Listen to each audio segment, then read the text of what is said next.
बिस्मिल्लाहिर्रहमानिर्रहीम। अस्सलामुअलैकुम नाजरीन, उम्मीद है आप लोग खैरियत से होंगे। तो एक बार फिर मैं आप लोगों की खिदमत में एक नई वीडियो के साथ हाज़िर हुआ हूँ, जिसमें एक लड़की का डॉक्टर जाकिर नायक से सवाल है कि जो अल्लाह ताला है बच्चों को क्यों मौत देता है बचपन में।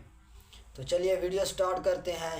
आखिर में इन बातों पे तज़किरा करेंगे। मेरी गुजारिश है, अगर मेरा चैनल सब्सक्राइब नहीं किया हुआ बराए मेहरबानी चैनल सब्सक्राइब कर लें। तो चलिए वीडियो स्टार्ट करते हैं बगैर टाइम वेस्ट किए। जी डॉक्टर साहब, मैं पूछना चाहती हूँ कि अगर कहीं दिखाई देता है कि कोई एक्सीडेंट में अगर कोई मारा जाता है बुरी तरह से, तो कहा जाता है कि वो उसे उसका कर्मों का फल मिला है। लेकिन अगर कोई 2 महीने का या 1 महीने का बच्चा मर जाता है तो उसको कैसे उसका कर्मों का फल मिला, क्योंकि वो अभी अभी इस पृथ्वी पर आया है, तो फिर कैसे उसको कर्मों का फल मिला है। बहन का सवाल है कि अगर कोई इंसान एक्सीडेंट में मारा जाता है तो बोलते हैं कि उसे कर्मों का फल मिला है। अगर एक 2 दिन या 2 महीने का बच्चा अगर मर गया तो उसे कैसे कह सकते हैं कर्मों का फल। ये सवाल एक अहम सवाल था। और आप देखेंगे धार्मिक किताब चाहे कुरान या वेद में, कुरान में लिखा है कि इंसान इस दुनिया में आएंगे, इस दुनिया में जिएंगे और ये दुनिया आपके लिए इम्तिहान है। फिर आप मर जाएंगे, फिर आपकी अगली ज़िंदगी आखिरत में होंगी। वेद में आप पढ़ेंगे, वेद में भी पढ़ेंगे, ऋग्वेद में जिल्द नंबर 10 में उसमें लिखा है कि पुनर्जन्म, पुनर मतलब नेक्स्ट, अगला, जन्म मतलब बर्थ, पुनर्जन्म मतलब नेक्स्ट बर्थ, हू बहू जैसे कुरान में लिखा है। कुरान में लिखा है पुनर्जन्म नेक्स्ट बर्थ। लेकिन जो वेद के विद्वान इसको मान गए, लेकिन फिर ये कहने लगे ठीक है खुदा, ईश्वर, भगवान, अल्लाह वो तो जस्ट एकदम, वो नाइंसाफ़ी नहीं कर सकता है, नाइंसाफ़ी नहीं देख सकता है। तो ये 2 महीने का बच्चा जब मर जाता है तो उसको कई की सज़ा मिली। इसीलिए उन्होंने एक नई चीज़ को वजूद में लेके आए जिसे संस्कृत में कहते हैं संस्कारा। संस्कारा ये वेद में नहीं लिखा है, वेद में लिखा है पुनर्जन्म, मैं उसको मानता हूँ। दूसरी किताब आप पढ़ेंगे उसमें लिखा है संस्कारा। Sanskara means cycle of birth and rebirth, birth and rebirth. संस्कारा मतलब आप दुनिया में आएंगे, फिर मरेंगे, फिर आएंगे, फिर मरेंगे, फिर आएंगे। तो फिर एक नई फिलॉसफी, एक नई सोच आ गई दिमाग में और कहने लगे कि इंसान, हर जीवित चीज़ अलग अलग रूप लेता है। अच्छे कर्म करेगा तो अगली ज़िंदगी में अच्छा रूप लेगा, बुरे कर्म करेगा तो अगली ज़िंदगी में बुरा रूप लेगा। सबसे अच्छा रूप है इंसान का, और इंसान बनेंगे 7 बार। बुरे कर्म करेंगे तो बन जाएंगे भेड़, बकरी, अच्छे कर्म करेंगे तो बन जाएंगे इंसान।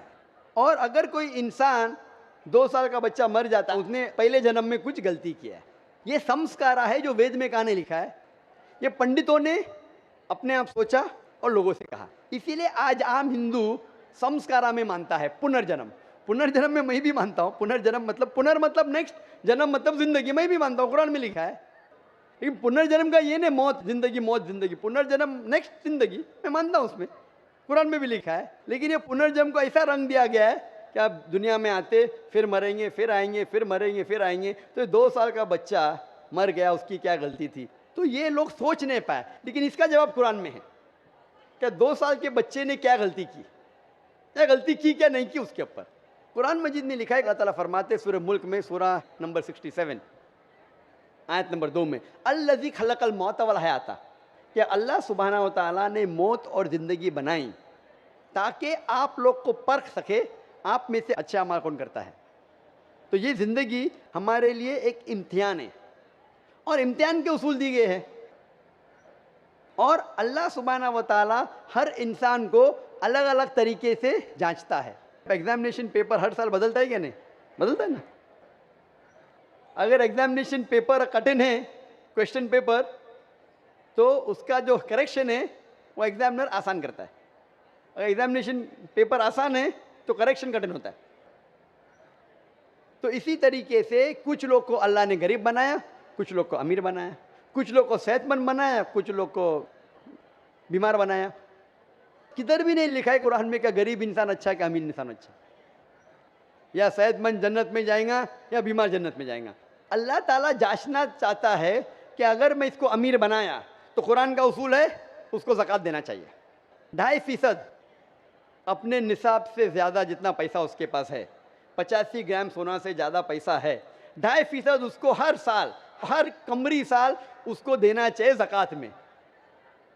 अमीर तो बन गया, वो गरीब आदमी को 0 देने का।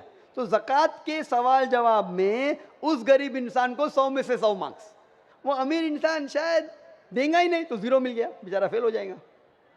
या हो सकता है कि आधा देता है तो कम मार्क्स मिलेंगे। तो यहाँ हम बोलते गरीब इंसान, अरे बेचारा, बेचारा क्या, उसको 100 में से 100 मार्क्स मिल गए, ज़कात में उसको 100% मार्क्स, वो अमीर इंसान के लिए इम्तिहान है। इसीलिए अल्लाह के रसूल फरमाते कि गरीब इंसान को जन्नत जाना और आसान है बनिस्बत अमीर को। और जितने साहबा जो अमीर थे उनसे पूछताछ ज़्यादा होंगी। साहबा थे, अल्लाह के रसूल के करीब थे, फिर भी उनकी पूछताछ ज़्यादा हुई। अल्लाह ने पैसे दिया, क्या किया उसका तुमने? आप समझ रहे ना? तो इसीलिए अल्लाह ताला डिफरेंट लोग को डिफरेंट तरीके से टेस्ट करता है। कुछ आदमी को अच्छी सेहत देता है, कुछ आदमी को बीमार बनाता है। अभी एक इंसान है जो शादी करता है, दोनों मियाँ बीवी अल्लाह को मानते हैं, अच्छे काम करते हैं, उनका बच्चा पैदा होता है विद कंजेनाइटल हार्ट डिजीज, दिल की बीमारी से पैदा होता है। अभी वो बच्चा पैदा हुआ, 2 दिन का बच्चा है, उसको दिल की बीमारी क्यों?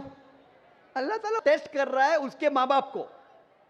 कुरान की आयत है कि तुम्हारे बच्चे, तुम्हारी दौलत तुम्हारे लिए इम्तिहान है, एक फितना है। फितना अरबी में मानी इम्तिहान, उर्दू में फितना के 2 मानी होते हैं, एक होता है फितना, एक होता है इम्तिहान। तो कुरान मजीद में फितना जब कहा गया वो इम्तिहान है। आपके बच्चे, आपकी दौलत आपके लिए इम्तिहान है। ज़्यादा दौलत है तो खैरात में देना चाहिए, बच्चे हैं तो आपके लिए इम्तिहान है। तो अल्लाह ताला टेस्ट करना चाहते उन मियाँ बीवी को कि अगर मैं उनके लिए ऐसा बच्चा पैदा करूं जिसको हार्ट डिजीज है, फिर भी वो मेरे पे ईमान लाते क्या नहीं? जितनी कठिन इम्तिहान उतनी डिग्री ऊंची। आप बीए के लिए अपेयर होंगे तो आपको सिंपल ग्रेजुएशन बीए मिलता है। अगर एमबीबीएस के लिए अपेयर होते, जैसा पास होता है आपके नाम के आगे लगता है डॉक्टर। बट एमबीबीएस एग्जाम पास करना बीए से बहुत कठिन है। मैं भी एमबीबीएस पास किया, छोड़ दिया, लेकिन क्योंकि मैं डॉक्टर से और अच्छे मैदान में आ गया, दावत के मैदान में आ गया। वो जो कह रही है बहन, क्या वो 2 साल के बच्चे की क्या गलती, क्या उम्र गया? कभी भी कुछ भी परेशानी किसी इंसान को आती है तो 2 चीज़ हो सकती है। हो सकता है कि वो उसके लिए पनिशमेंट है, पनिशमेंट, या उसके लिए इम्तिहान है, एक टेस्ट है। अगर मुश्किलात पेश आती है, हो सकता है कि वो सज़ा है उसके लिए या इम्तिहान है। अगर वो इंसान सही रास्ते पे है तो उसके लिए इम्तिहान है, अगर गलत रास्ते पे तो उसके लिए सज़ा है। तो हर इंसान को जब भी मुश्किलात पेश आती है उसे अपने गिरबान में झांक के देखना चाहिए, मैं कुछ गलती कर रहा हूँ क्या नहीं, मैं कुरान और हदीस के मुताबिक चल रहा हूँ क्या नहीं। अगर चल रहा हूँ तो बोलना अल्हम्दुलिल्लाह ये मेरा इम्तिहान है, अगर नहीं चल रहा हूँ तो भाई चलना शुरू कर। उसी तरीके से कुछ भी अच्छी चीज़ ज़िंदगी में होती वो 2 हो सकता है, इधर ये रिवॉर्ड है, रिवॉर्ड, या आपके लिए टेस्ट है। हो सकता है कि आपके लिए कोई इनाम है या आपके लिए इम्तिहान है। तो ये जो टेस्ट होता है, एक इंसान कार एक्सीडेंट में मर जाता है तो अल्लाह ताला बोलता है ये इंसान का टेस्ट है 40 साल के लिए। 40 साल जब पूरा हो जाता है उसका टेस्ट खत्म, घंटी बज जाती, वो एक्सीडेंट में मर गया। वो बच्चे का इम्तिहान 2 साल के लिए था, वो बच्चा मासूम है, कुछ गलती नहीं की जन्नत में जाएगा। टेस्ट था उसके वालिदैन के लिए, उसके माँ बाप के लिए, कि माँ बाप जब 2 साल का बच्चा मरता है फिर भी अल्लाह पे यकीन रखते क्या नहीं।